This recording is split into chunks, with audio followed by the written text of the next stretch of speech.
Assalamualaikum warahmatullahi wabarakatuh. Perkenalkan, nama saya Muhammad Ilham Jaya dengan NIM E1A122019. Saya merupakan mahasiswa semester 3 jurusan S1 Teknik Sipil Fakultas Teknik Universitas Haloleo, Sulawesi Tenggara. Baiklah, di video ini saya akan menjelaskan mengenai sistem rekayasa sipil. Video ini saya buat untuk memenuhi tugas mata kuliah sistem rekayasa sipil. Adapun di dalam video ini ada beberapa materi pembahasan atau poin-poin yang akan saya jelaskan, yaitu yang pertama mengenai pengenalan sistem rekayasa sipil, yang kedua dasar-dasar rekayasa sipil, yang ketiga tantangan lingkungan, yang keempat manajemen proyek konstruksi, yang kelima inovasi teknologi, yang keenam studi kasus dan demonstrasi, yang ketujuh penerapan konsep dalam proyek nyata, yang kedelapan perkembangan terkini dan tantangan masa depan, serta yang terakhir kesimpulan dan refleksi. Baiklah, yang pertama, mengenai pengenalan sistem rekayasa sipil. Di sini saya akan menjelaskan dua poin, yaitu definisi dan ruang lingkup sistem rekayasa sipil, dan peran sistem rekayasa sipil dalam membentuk infrastruktur modern. Adapun definisi sistem rekayasa sipil. Sistem rekayasa sipil merujuk pada pendekatan ilmiah dan teknis yang diterapkan untuk merancang, membangun, dan memelihara infrastruktur fisik, seperti jembatan, jalan, bendungan, gedung, saluran air, dan proyek-proyek konstruksi lainnya. Tujuan utama dari sistem rekayasa sipil adalah menciptakan struktur yang aman, fungsional, dan berkelanjutan yang dapat memenuhi kebutuhan masyarakat serta meminimalkan dampak lingkungan. Proses rekayasa sipil melibatkan perencanaan, perancangan, konstruksi, pengujian, pemeliharaan infrastruktur untuk meningkatkan kualitas hidup dan memfasilitasi kegiatan manusia. Sistem ini mencakup seluruh rangkaian kegiatan terkait perencanaan, desain, konstruksi, dan pemeliharaan infrastruktur fisik. Selanjutnya, ruang lingkup sistem rekayasa sipil. Ruang lingkup sistem rekayasa sipil mencakup berbagai aspek dalam perencanaan, perancangan, konstruksi, pengujian, dan pemeliharaan infrastruktur fisik. Beberapa elemen kunci dalam ruang lingkup tersebut meliputi yang pertama, perencanaan. Identifikasi kebutuhan proyek dan pemetaan lokasi yang tepat, serta analisis faktor lingkungan, ekonomi, dan sosial yang dapat memengaruhi desain dan pelaksanaan proyek. Yang kedua, perancangan. Pengembangan desain teknis untuk infrastruktur yang melibatkan struktur, material, dan teknologi konstruksi, serta pemodelan dan analisis struktural untuk memastikan kekuatan dan keamanan struktur. Yang ketiga, konstruksi. Pelaksanaan proyek konstruksi berdasarkan desain yang telah disetujui, dan manajemen proyek, termasuk pengelolaan sumber daya manusia, peralatan, dan anggaran. Yang keempat, pengujian dan pemeliharaan. Pengujian keamanan, kinerja, dan keandalan infrastruktur setelah selesai konstruksi, serta perencanaan dan pelaksanaan proyek pemeliharaan untuk memastikan infrastruktur tetap berfungsi sebagaimana mestinya. Yang kelima, manajemen sumber daya alam. Terdiri dari pengelolaan air, tanah, dan sumber daya alam lainnya untuk mendukung pembangunan berkelanjutan, serta pengelolaan risiko terkait dampak lingkungan dan perubahan iklim. Yang keenam, transportasi. Perencanaan dan pengembangan sistem transportasi termasuk jalan raya, jembatan, dan sistem transportasi umum. Pengelolaan lalu lintas untuk memastikan efisiensi dan keselamatan. Yang ketujuh, sumber daya air. Manajemen sumber daya air termasuk pembangunan dan pemeliharaan bendungan, saluran irigasi, dan instalasi air minum. Dan yang terakhir, rekayasa geoteknik. Terdiri dari analisis dan penanganan tanah, termasuk penilaian stabilitas tanah dan perencanaan fondasi bangunan. Baik, itulah 8 ruang lingkup dari sistem rekayasa sipil. Jadi, ruang lingkup ini mencerminkan kompleksitas dan multidisiplin dalam bidang rekayasa sipil yang bertujuan untuk menciptakan infrastruktur yang berfungsi dengan efisien, aman, dan berkelanjutan. Ini mencakup berbagai aspek seperti konstruksi jalan, jembatan, bangunan, sistem air, dan sanitasi, serta proyek infrastruktur lainnya. Baiklah, setelah saya menjelaskan definisi dan ruang lingkup sistem rekayasa sipil, selanjutnya saya akan menjelaskan poin kedua, yaitu peran sistem rekayasa sipil dalam membentuk infrastruktur modern. Sistem rekayasa sipil memainkan peran kunci dalam membentuk dan mendukung kehidupan kita sehari-hari dengan berbagai cara yang sangat signifikan. Berikut ini ada beberapa poin yang akan saya jelaskan mengenai pentingnya sistem rekayasa sipil. Yang pertama, infrastruktur vital. Sistem rekayasa sipil menciptakan infrastruktur vital seperti jalan, jembatan, bandara, dan jalur transportasi lainnya yang mendukung mobilitas dan konektivitas antar wilayah Infrastruktur ini adalah fondasi bagi pertumbuhan ekonomi dan distribusi barang dan jasa. Yang kedua, ketersediaan air bersih. Rekayasa sipil berperan dalam perencanaan, pembangunan, dan pemeliharaan sistem air bersih untuk konsumsi masyarakat. Hal ini penting untuk kesehatan dan kehidupan sehari-hari kita. Yang ketiga, pengelolaan banjir dan lingkungan. Dengan teknik rekayasa sipil, sistem pengendalian banjir dan perlindungan lingkungan dapat dibangun untuk melindungi masyarakat dan ekosistem dari dampak negatif perubahan cuaca dan aktivitas manusia. Yang keempat, perumahan dan bangunan. Rekayasa sipil terlibat dalam perancangan dan konstruksi perumahan serta pembangunan komersial dan industri. Ini mencakup aspek keamanan, kenyamanan, dan fungsionalitas dari struktur tersebut. Yang kelima, energi dan listrik. Sistem rekayasa sipil berkontribusi pada pembangunan dan pemeliharaan infrastruktur untuk membangkitkan energi dan distribusi listrik. Hal ini mendukung kebutuhan daya listrik rumah tangga, bisnis, dan industri. Yang keenam, pengelolaan limbah. Rekayasa sipil terlibat dalam pengembangan sistem pengelolaan limbah dan daur ulang untuk mengurangi dampak negatif terhadap lingkungan dan kesehatan masyarakat. Yang ketujuh, transportasi umum. Infrastruktur transportasi seperti kereta api, bus, dan metro yang dibangun melalui rekayasa sipil membantu mengurangi kemacetan, meningkatkan mobilitas, dan menyediakan opsi transportasi yang ramah lingkungan. Yang terakhir, pembangunan berkelanjutan. Rekayasa sipil berperan dalam mendukung pembangunan berkelanjutan dengan memperhatikan dampak lingkungan, efisiensi energi, dan penggunaan sumber daya yang bijaksana. Dengan kata lain, sistem rekayasa sipil memberikan kontribusi yang tak ternilai dalam menciptakan lingkungan yang aman, nyaman, dan berkelanjutan untuk kehidupan sehari-hari kita. Infrastruktur yang dibangun melalui rekayasa sipil membentuk landasan untuk perkembangan ekonomi dan kesejahteraan masyarakat secara keseluruhan. Adapun kemajuan dalam sistem rekayasa sipil tidak hanya terbatas pada penciptaan struktur fisik, tapi juga memiliki dampak positif yang luas pada perkembangan ekonomi dan sosial masyarakat. Beberapa peran utama sistem rekayasa sipil dalam konteks ini seperti penciptaan lapangan pekerjaan, pertumbuhan ekonomi lokal, meningkatkan mobilitas, akses ke layanan dasar, pemberdayaan komunitas lokal, peningkatan kualitas hidup, pengembangan wilayah tertinggal, dan lain sebagainya. Dengan demikian, kemajuan dalam sistem rekayasa sipil bukan hanya menciptakan struktur fisik, tapi juga menjadi katalisator penting dalam mencapai pembangunan ekonomi dan sosial yang berkelanjutan bagi masyarakat. Selain itu, terdapat pula tantangan dan peluang.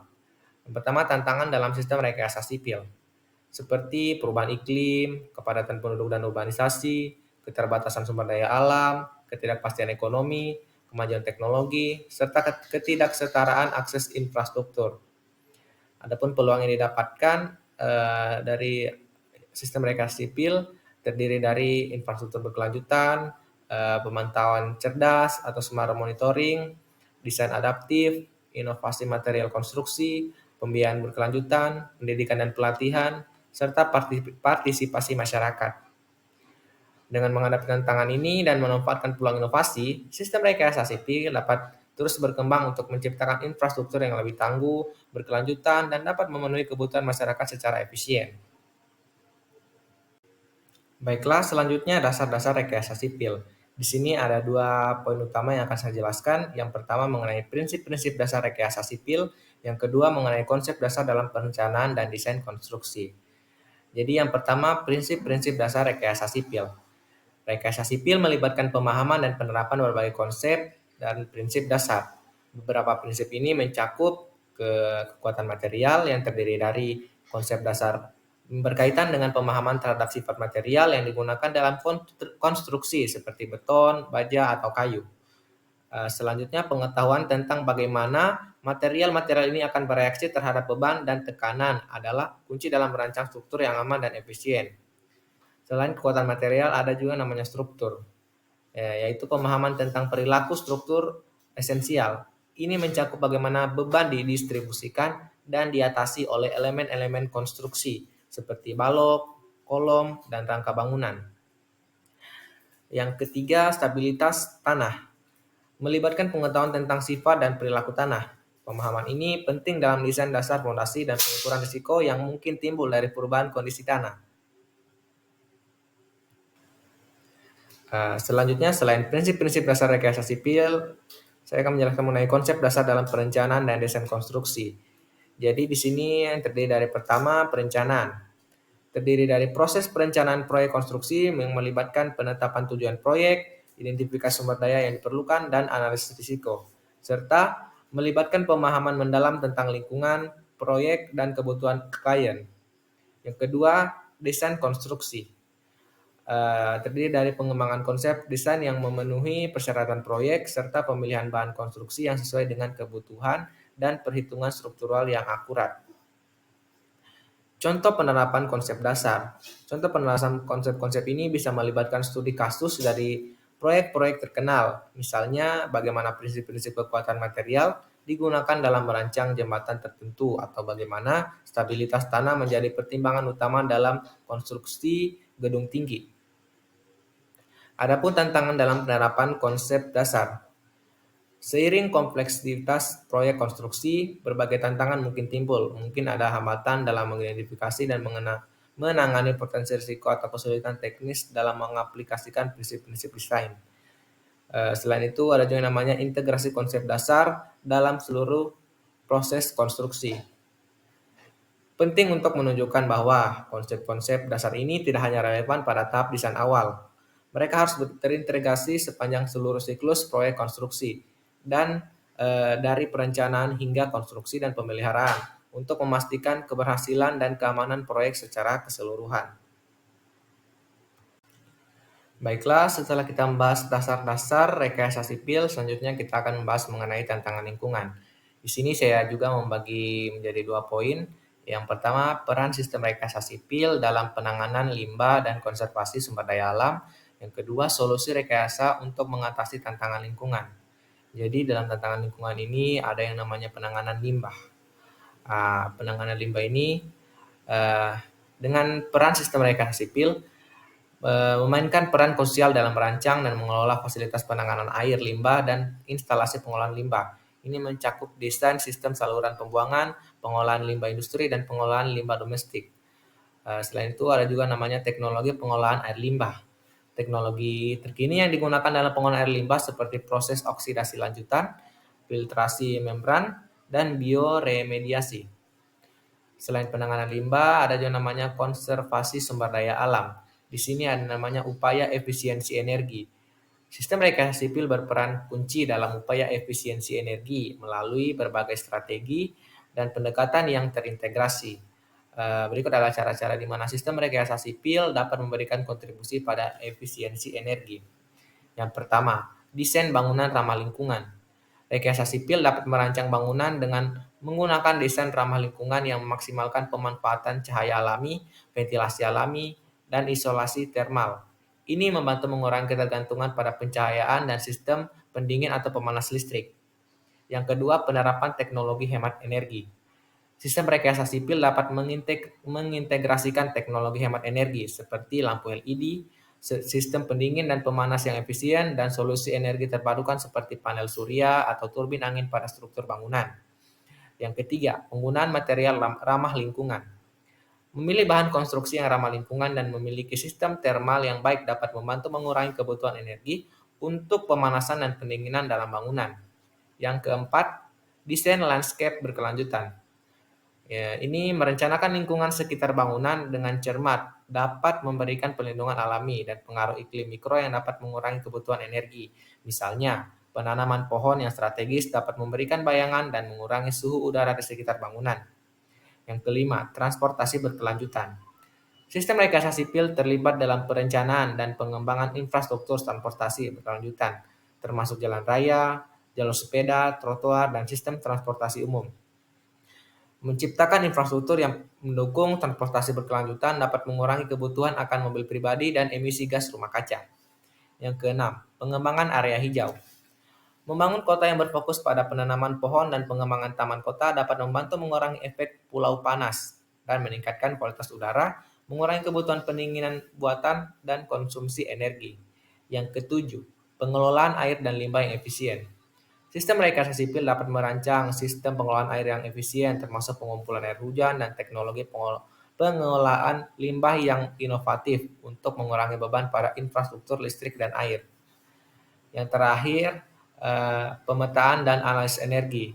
Ini sistem rekayasa sipil dapat menggunakan teknologi pemetaan dan analisis energi untuk mengidentifikasi area-area di kota yang memiliki potensi efisiensi energi dan mengembangkan strategi perbaikan.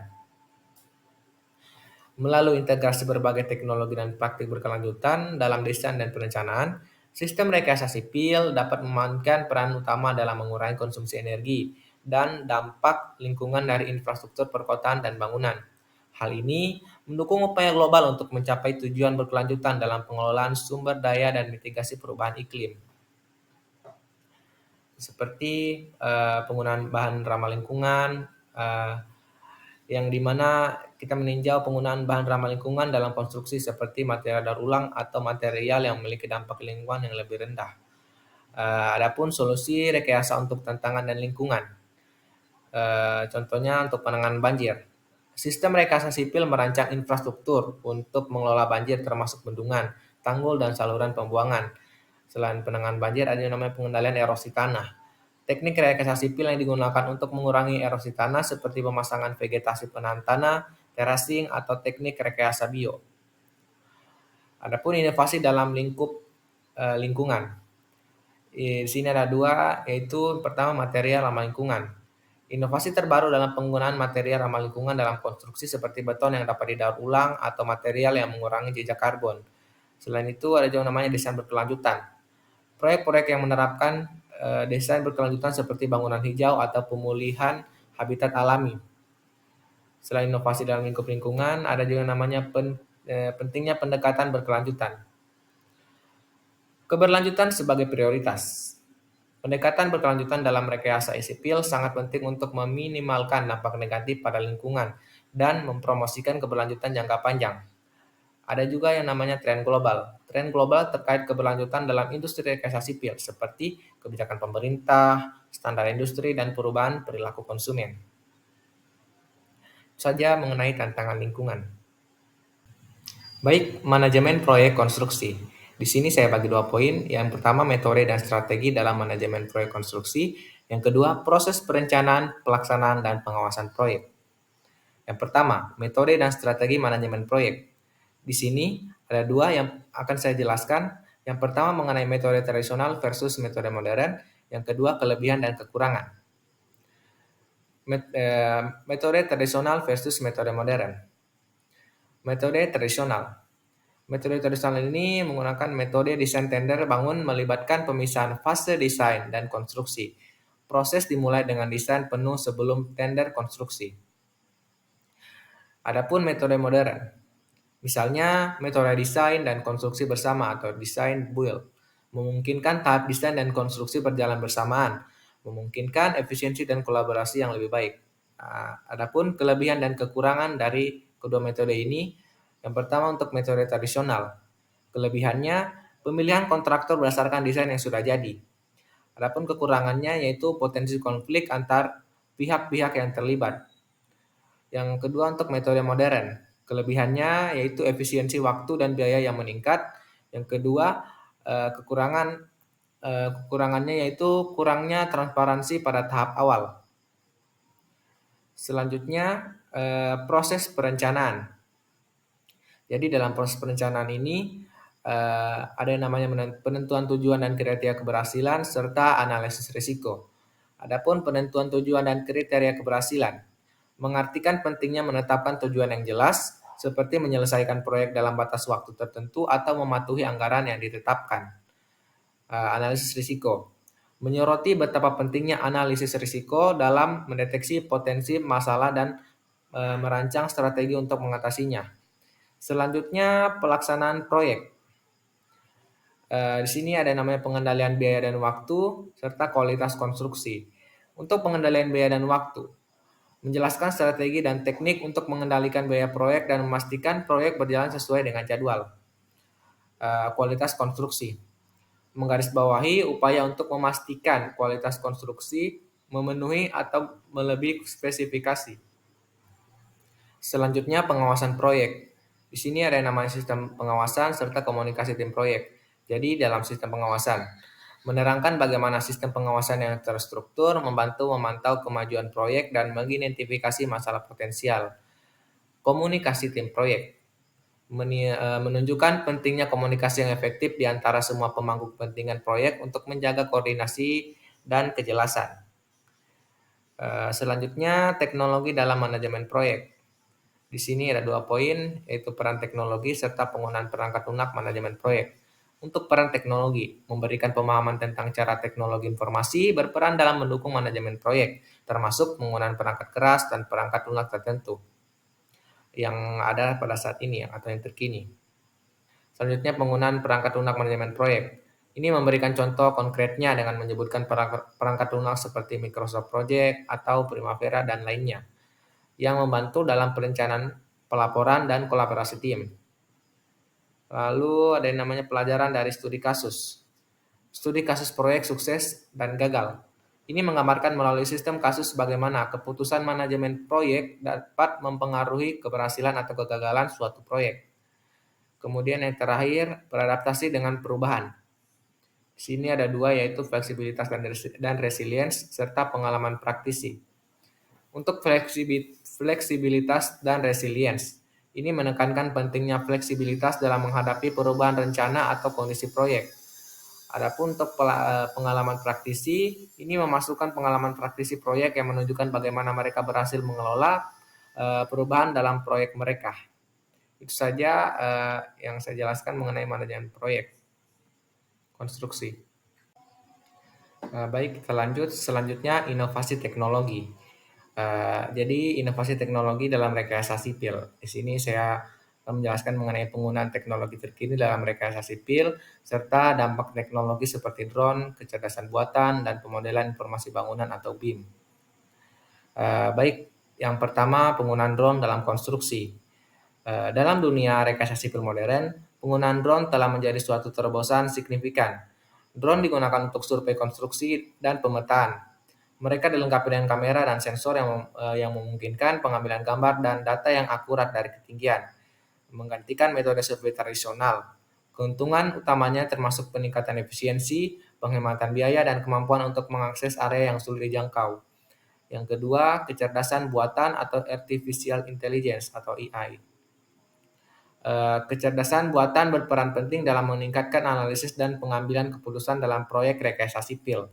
Dengan menganalisis data besar, AI dapat membantu meramalkan risiko, memprediksi kebutuhan perawatan, dan memberikan wawasan yang lebih mendalam kepada tim proyek. Implementasi kecerdasan buatan juga dapat meningkatkan efisiensi operasional dan mengoptimalkan proses konstruksi. Yang ketiga, pemodelan informasi bangunan atau kita menggunakan Building Information Modeling atau BIM. BIM adalah pendekatan terintegrasi yang memanfaatkan pemodelan digital untuk merancang, membangun, dan mengelola proyek konstruksi. Ini memungkinkan kolaborasi yang lebih baik antara berbagai pihak yang terlibat dalam proyek. BIM tidak hanya menciptakan gambaran visual, tetapi juga menyimpan data terkait struktur, material, dan jadwal proyek, memungkinkan pengambilan keputusan yang lebih baik. Ada juga yang namanya teknologi sensor dan pemantauan. Sensor dan teknologi pemantauan digunakan untuk memonitor kesehatan dan kinerja struktur bangunan. Ini melibatkan pemasangan sensor pada elemen-elemen struktural untuk mendeteksi perubahan atau kerusakan. Dengan pemantauan real-time, pemilik bangunan dapat mengidentifikasi masalah potensial lebih awal, mengurangi risiko kerusakan serius, dan meningkatkan masa pakai struktur. Selain itu, material inovatif. Inovasi dalam material konstruksi telah mengarah pada pengembangan beton pintar, material ramah lingkungan, dan material dengan sifat khusus. Contohnya, termasuk beton yang dapat menyembuhkan retak sendiri atau bahan yang menggunakan daur ulang untuk meningkatkan keberlanjutan. Material inovatif berkontribusi pada daya tahan dan koefisien proyek konstruksi. Ada juga namanya digitalisasi proyek konstruksi. Transportasi digital dalam proses konstruksi melibatkan penggunaan perangkat lunak, manajemen proyek, dan platform kolaboratif. Ini memungkinkan tim proyek untuk berkomunikasi secara efektif, mengelola dokumen, dan memantau kemajuan proyek secara real time. Digitalisasi juga dapat meningkatkan efisiensi administratif dan mengurangi kesalahan manusia. Yang terakhir, evaluasi dampak lingkungan teknologi. Dalam mengadopsi teknologi baru, penting untuk mengevaluasi dampaknya pada lingkungan. Meskipun teknologi ini dapat meningkatkan efisiensi, kita juga perlu mempertimbangkan faktor-faktor etika dan keberlanjutan. Pemilihan teknologi yang ramah lingkungan dan berkelanjutan adalah langkah penting dalam mengarahkan masa depan rekayasa sipil. Baik, itu saja yang saya jelaskan mengenai inovasi teknologi dalam sistem rekayasa sipil. Baik, selanjutnya studi kasus dan demonstrasi. Terdiri dari analisis proyek-proyek rekayasa sipil terkenal, serta demonstrasi konsep tertentu melalui studi kasus. Yang pertama, analisis proyek-proyek rekayasa sipil terkenal. Contoh proyek terkenal seperti Jembatan Golden Gate dan Terowongan Channel. Dari kedua contoh ini, seperti pertama Jembatan Golden Gate. Menurut sejarah, jembatan ini dibangun pada tahun 1937 untuk menghubungkan San Francisco dan Marin County. Dampak dari pembangunan jembatan Golden Gate ini yaitu mengurangi waktu perjalanan dan meningkatkan konektivitas antara dua wilayah. Selanjutnya untuk terowongan channel. Tantangannya itu melewati lapisan tanah yang berbeda dan mengatasi masalah teknis dalam pembangunan terowongan bawah laut. Dampak yang ditimbulkan meningkatkan efisiensi transportasi antar benua dengan kereta api dan mobil. Baiklah, setelah analisis proyek-proyek rekayasa sipil terkenal, selanjutnya demonstrasi konsep-konsep tertentu melalui studi kasus. Yang pertama, pemilihan konsep. Pemilihan konsep ini bisa kita menggunakan prinsip struktur jembatan dan manajemen risiko proyek. Jadi dalam prinsip struktur jembatan, demonstrasi. Visualisasikan dengan animasi bagaimana struktur jembatan menanggung beban dan merespon gempa bumi. Selanjutnya relevansi. Bagaimana desain struktural mempengaruhi keamanan dan stabilitas jembatan. Lalu manajemen risiko proyek, demonstrasi. Sajikan diagram langkah-langkah konkret yang diambil untuk mengidentifikasi dan mengelola risiko dalam proyek terowongan channel. Untuk relevansinya, bagaimana prinsip-prinsip manajemen risiko dapat diaplikasikan dalam proyek konstruksi lainnya. Selanjutnya, peran demonstrasi dalam pemahaman konsep. Di sini ada namanya visualisasi. Visualisasi di sini ada 2 poin. Yang pertama, animasi struktur jembatan. Untuk pemahamannya, kita menjelaskan bagaimana struktur mengatasi beban dengan menggunakan animasi. Untuk relevansinya, bagaimana pemahaman ini dapat membantu insinyur dalam merancang struktur yang aman dan efisien. Lalu diagram manajemen risiko. Pemahaman, menggunakan diagram untuk menunjukkan langkah-langkah mitigasi risiko. Untuk relevansinya, bagaimana pemahaman risiko dapat meningkatkan kemungkinan keberhasilan proyek. Baik, selain itu kita lanjut ke relevansi dengan pemirsa. Koneksi dengan pemirsa. Di sini ada 2 yaitu transportasi lokal serta manajemen risiko di proyek kecil. Untuk transportasi lokal, bagaimana prinsip struktur jembatan dapat diterapkan dalam proyek transportasi lokal mereka. Untuk refleksinya, bagaimana pemirsa melihat pentingnya desain struktural dalam keamanan infrastruktur kota mereka sendiri. Adapun untuk manajemen risiko di proyek kecil, hubungannya bagaimana prinsip manajemen risiko dapat diaplikasikan dalam proyek kecil atau pekerjaan sehari-hari mereka. Untuk refleksinya, bagaimana pemirsa atau mereka dapat menggunakan konsep ini untuk meningkatkan keberhasilan proyek mereka. Yang terakhir, kesimpulan studi kasus. Setelah kita melakukan keseluruhan dari konsep-konsep tadi, kita dapatkan kesimpulan studi kasusnya yang terdiri dari ringkasan hasil, yaitu transfer pembelajaran, yaitu menggarisbawahi pembelajaran yang dapat diambil dari studi kasus dan bagaimana konsep ini dapat diterapkan dalam berbagai konteks rekayasa sipil. Pentingnya studi kasus, menekankan nilai studi kasus sebagai alat pembelajaran yang memberikan pandangan praktis. Baik, itu saja yang saya jelaskan mengenai studi kasus dan demonstrasi. Baiklah, penerapan konsep dalam proyek nyata. Di sini terdiri dari langkah-langkah konkret dalam menerapkan konsep rekayasa sipil dalam proyek konstruksi. serta bagaimana konsep-konsep teoritis diaplikasikan dalam situasi dunia nyata. Jadi dalam penerapan konsep dalam proyek nyata ini terdiri dari beberapa langkah-langkah, yaitu yang pertama perencanaan proyek. Di sini terdiri dari tahap identifikasi dan analisis. Pada tahap ini dilakukan identifikasi lokasi proyek dan analisis lingkungan.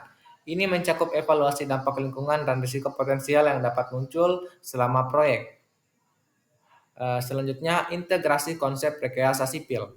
Konsep-konsep rekayasa sipil seperti pemilihan bahan ramah lingkungan atau analisis keberlanjutan diintegrasikan dalam perencanaan untuk meminimalkan dampak lingkungan dan memastikan keberlanjutan. Lalu yang kedua setelah perencanaan proyek yaitu desain struktural.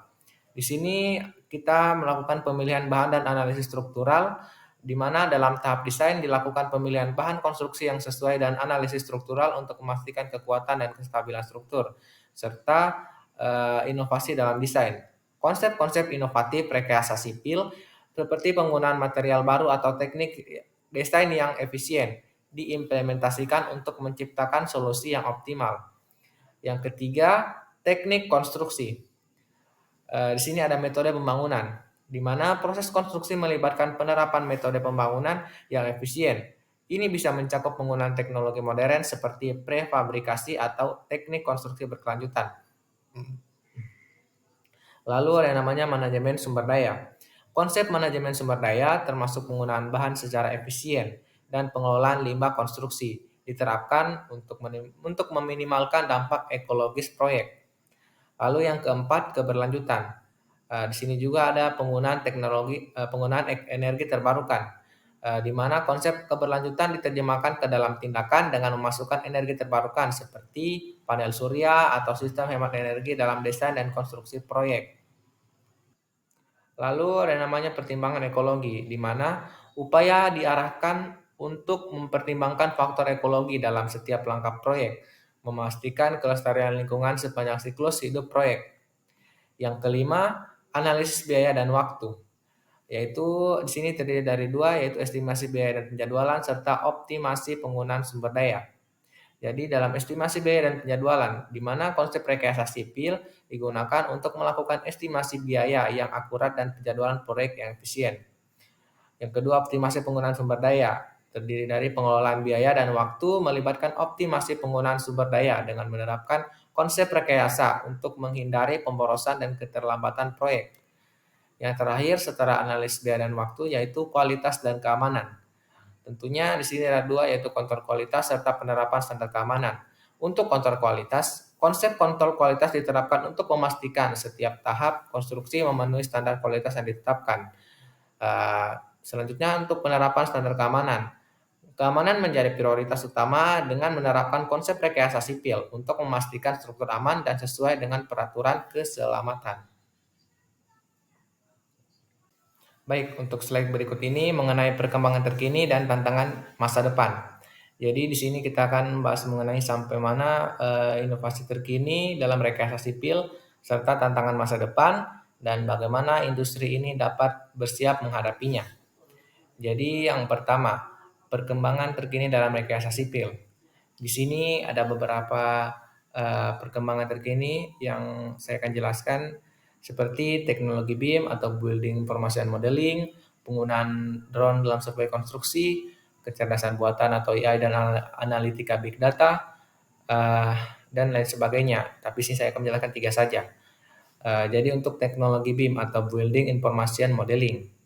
Jadi penjelasannya, BIM adalah pendekatan integratif yang menggunakan model digital untuk merencanakan, mendesain, dan mengelola proyek konstruksi. Ini membawa kolaborasi lebih erat antara arsitek, insinyur, dan kontraktor.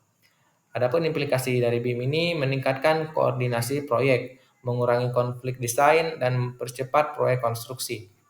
Selanjutnya, penggunaan drone dalam survei konstruksi. Untuk penjelasannya, penggunaan drone dalam survei konstruksi memungkinkan pengumpulan data topografi dan pemantauan progres proyek secara real time. Untuk implikasinya, ini mengurangi waktu survei manual, meningkatkan akurasi data, dan memberikan pemahaman yang lebih baik tentang progres proyek. Selanjutnya ada yang namanya kecerdasan buatan atau AI dan analitika big data. Ya, untuk penjelasannya, integrasi kecerdasan buatan dan analitika big data membantu meramalkan proyek, mengoptimalkan jadwal, dan meningkatkan pengambilan keputusan. Untuk implikasinya, pengolahan proyek yang lebih efisien, peningkatan produktivitas, dan pengurangan risiko proyek. Adapun tantangan masa depan dalam proyek rekayasa sipil. Yang pertama ada yang namanya perubahan iklim dan berkelanjutan, urbanisasi yang cepat, keamanan dan ketahanan infrastruktur, dan lain sebagainya. Di sini saya akan jelaskan tiga juga, yaitu yang pertama perubahan iklim dan keberlanjutan. Jadi, untuk perubahan iklim dan keberlanjutan, perubahan iklim menghadirkan tantangan baru dalam merancang infrastruktur yang ramah lingkungan dan tahan terhadap perubahan cuaca. Implikasinya, diperlukan solusi inovatif untuk meminimalkan dampak lingkungan dan meningkatkan keberlanjutan infrastruktur. Yang kedua, urbanisasi yang cepat. Untuk penjelasannya, pertumbuhan kota yang cepat memerlukan infrastruktur yang mampu menanggapi peningkatan jumlah penduduk dan kebutuhan perkotaan. Untuk implikasinya, perlu pengembangan strategi yang cerdas untuk merencanakan dan mengelola pertumbuhan perkotaan yang berkelanjutan. Lalu yang ketiga, keamanan dan ketahanan infrastruktur. Infrastruktur harus dirancang dengan mempertimbangkan keamanan dari ancaman seperti bencana alam atau serangan. Perlu fokus pada desain yang tahan lama dan mampu bertahan dalam situasi darurat. Selain itu, ada yang namanya integrasi perkembangan dan tantangan. Jadi penting untuk mengintegrasikan perkembangan terkini dengan tantangan masa depan. Inovasi dan adaptasi menjadi kunci untuk mengatasi tantangan ini. Dengan memahami perkembangan dan tantangan secara holistik, industri rekayasa sipil dapat mengembangkan solusi yang efektif dan berkelanjutan pada masa depan. Baik, itu saja penjelasan saya mengenai perkembangan terkini dan tantangan di masa depan mengenai sistem rekayasa sipil. Baik, untuk slide terakhir yaitu kesimpulan dan refleksi. Jadi, setelah menjelaskan berbagai aspek sistem rekayasa sipil, sangat penting untuk merangkum poin-poin utama dan merenungkan implikasinya. Ini adalah kesempatan untuk memberikan kita pandangan komprehensif dan menarik. Jadi, dalam perjalanan kita melalui dunia sistem rekayasa sipil, kita telah memahami betapa integralnya peran ini dalam membentuk lingkungan kita, dari fondasi prinsip-prinsip dasar hingga aplikasi teknologi terkini. Setiap langkah dalam rekayasa sipil memberikan kontribusi signifikan. Studi kasus seperti pembangunan jembatan Akashi Kaikyo di Jepang tidak hanya menyoroti kemajuan teknologi, tetapi juga menekankan pentingnya manajemen proyek yang efisien dalam mencapai hasil luar biasa. Namun, kita juga tidak bisa mengabaikan tantangan yang dihadapi oleh industri ini. Dengan perubahan iklim global dan tuntutan untuk infrastruktur yang berkelanjutan, rekayasa sipil harus terus beradaptasi dan berinovasi.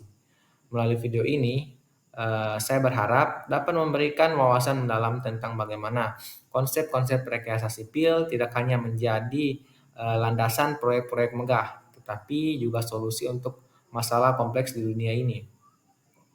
Sebagai penutup, mari kita renungkan bagaimana pengetahuan kita tentang sistem rekayasa sipil dapat diaplikasikan dalam masyarakat, bagaimana setiap individu dapat memahami dan mendukung perkembangan infrastruktur yang berkelanjutan. Semoga video ini tidak hanya memberikan pemahaman yang lebih baik tentang dunia rekayasa sipil, tetapi juga menginspirasi kolaborasi untuk masa depan yang lebih baik. Dalam uh, dalam sistem rekayasa sipil ini kita tentunya mendapatkan berbagai manfaat yang tentunya memberikan kita hal-hal positif tentunya. Baik, itu saja yang dapat saya jelaskan mengenai sistem rekayasa sipil. Untuk kurang lebihnya mohon dimaafkan. Wabillahi taufiq wal hidayah. Wassalamualaikum warahmatullahi wabarakatuh.